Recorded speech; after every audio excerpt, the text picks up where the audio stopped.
I remember starting school, and the first day I was taken, remember vividly, but after that, we just came and went on our own. Everybody did. It wasn't unusual. I think parents worked, had to work, and so we just went. What I do remember is my mum made us a little, what she called a Dorothy bag. It was a little knitted, tiny little bag with a button fastening, and it went over my shoulder.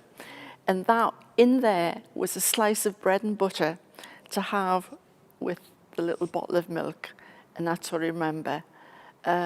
Playtimes, it was all about just going round the yard saying, who wants a game of cops and robbers? Never yet played cops and robbers, but that's what we did. All very regimented. Chairs and desks on chalk marks, and woe betide anybody whose chair wasn't on the mark. Very basic, but we learned thoroughly, basically, but thoroughly. Going home times, that was fascinating because I went to Shipcoat School, which is no longer there, which is housing called Conway Square, I think. But there was the Little Road people who went, they crossed Inskip Terrace, and the teacher saw them over the Little Road.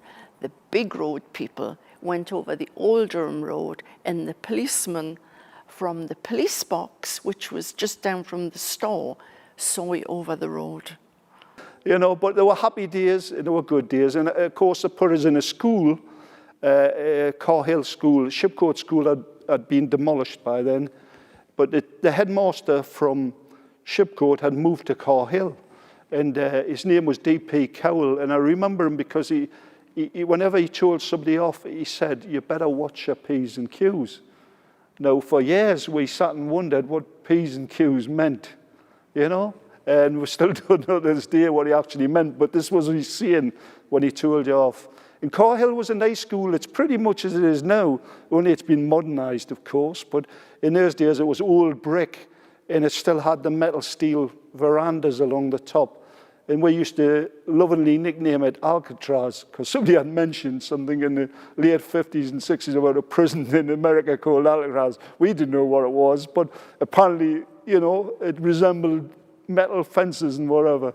And we had lots of happy days there, school trips and things of that nature. And kids did things at school that were totally different to what they do now. I mean, the girls did cookery. And if you liked a girl and you were friendly with her, you often carried a little basket down the stairs with her cookery in and a tea towel over the top, because they just finished their cookery class and used to help them down the stairs with it. And the job was embroidery. They did embroidery as well, because I remember one day getting sent into the girls' class with some football strips and badges for them to sew the school football badge onto the strip.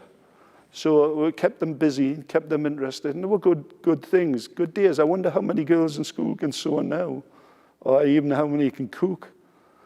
But school days were good, and they were happy. The teacher, our final teacher in our final year was Miss Keegan. And to us who were, you know, just basically dressed, Miss Keegan was like a film star. Blonde hair, very slim, always beautifully dressed, and drove a powder blue Mini. And for us it was like, you know, being introduced to another world.